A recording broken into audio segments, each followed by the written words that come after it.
Welcome back to Alpha Bowhunting.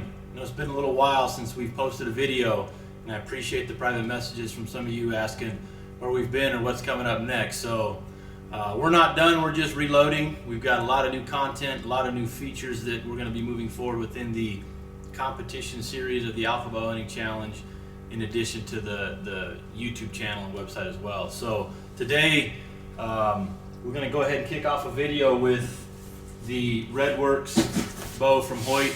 The bow just launched a few days ago. I've got the RX-1 here. I'm going to be doing an initial review on. Obviously, if you haven't seen the Hoyt video that talks about all the technologies and the new additions to the bow, I will post a link to that below. Every 3 to 4 years, every bow manufacturer has major changeovers, and this is that year for Hoyt. At least it appears that way, right? So, new cam technology, the carbon riser is, although on initial appearance looks similar, there are some new improvements to it, and I don't want to get too technical on all of the new features, but there are a few things I want to focus on and actually get to shoot a few arrows through the bow and then tell you how I feel about it.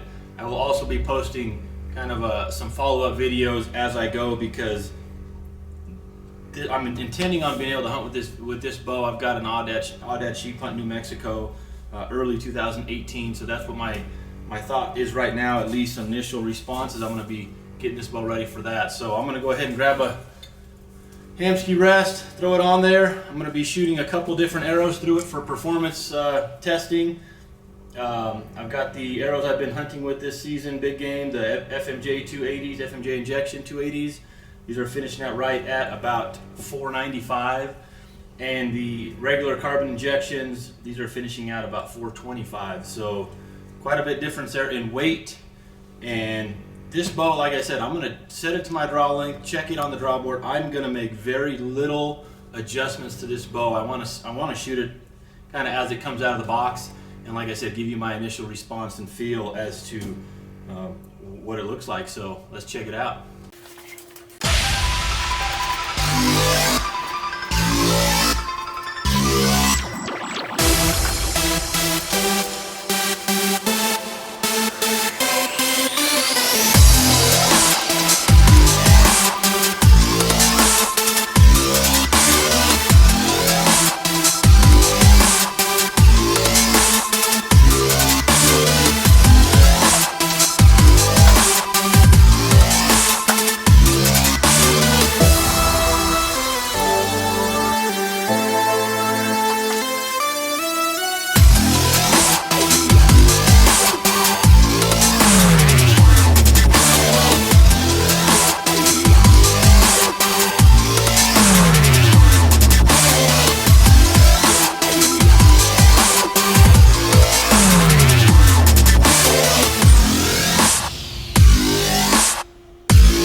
Alright, so shot a few arrows through this bow now, and the first thing I want to talk about, I guess initially, your point of contact with this bow is the grip, and Hoyt developed a new grip this year.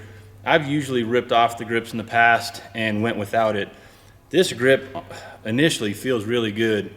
It's not too wide. It's actually, and that's usually my issue, is the grip. Most of the stock grips are a little bit too wide. This one's a little more narrow, and it does seem, my hand seems to fit perfectly the way I like to seat it in there, fingers resting on the front of the riser.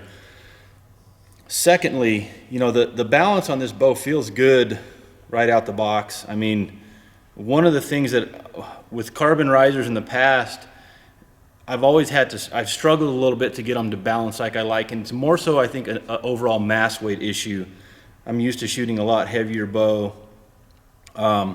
It just seems to stabilize better when I'm in my hold.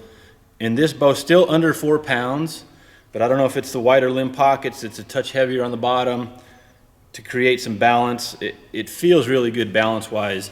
The other thing on this bow that, you know, in the past, and even on some of the other bows, you see the flex roller guard system, and this one does not have that. Though the bows that used to have that, or that do have that, the reason for that is when you draw back and you see this bottom cam, if you watch it, most on any bow, when they take load off to one side, this cam's gonna, it doesn't roll over evenly. It tracks off to one side as it rolls back.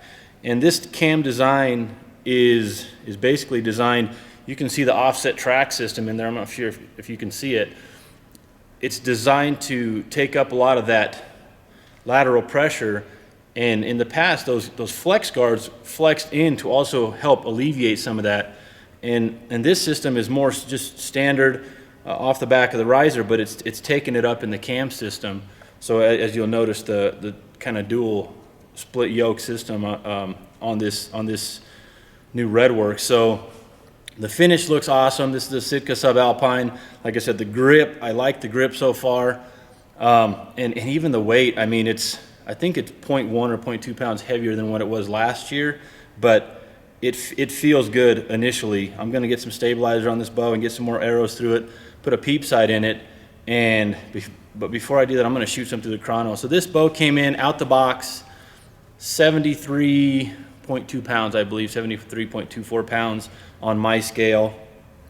I'm gonna shoot it again through the chrono. The other thing that, with Hoyt moving the grip position, with the new cam system, you've noticed, if you noticed in the past, when you change draw lengths, draw modules, or rotated the module, you'd have to re-time the cams to in each, even a half-inch setting, that you would change it up longer or shorter.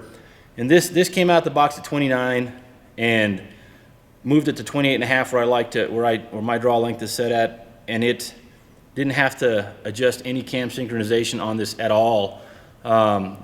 I think that as you get into a longer span, if you go from a 27 to 29 or 29.5, you may have to maybe adjust it a touch, but this cam system is designed to really minimize delays, and actually the shooter that's on that cusp of maybe a little bit too long, I mean, a draw length being a touch too long or too short, they can make quick adjustments and shoot some arrows back and forth without having to hit the draw board, hit the bow press, and check that. So I like that feature. Like I said, it's you know, Hoyt makes a great looking product. The cam system, it's hard. It's a different cam site. It's a different draw cycle, excuse me, than the DFX cam and even the Z5 cam. This one's fairly smooth. It stacks a little bit at the end but it doesn't dump over like some of the hard binary cams do.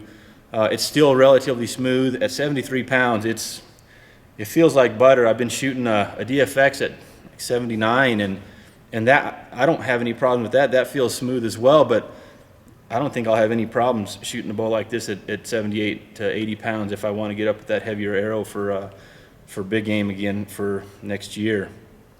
I like it. Like I said, I'm gonna shoot this through the chrono, let you know where we're at with that, and then start working on getting this bow dialed in, because I'm looking forward to putting this baby to work. I've got a whitetail hunt that's a week away, and this may actually be in stand with me here pretty soon. So anyway, initial reviews: RedWRX RX-1 from Hoyt.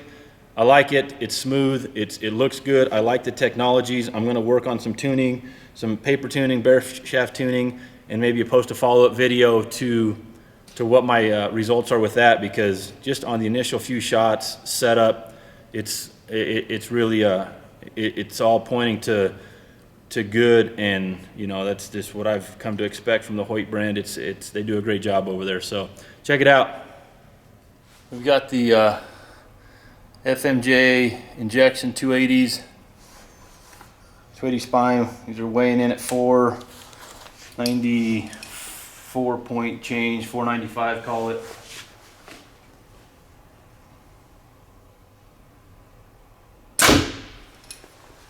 $170. Okay, and we've got my injection 330 spine. Cut about 27 inch weighing in at 4 1/4.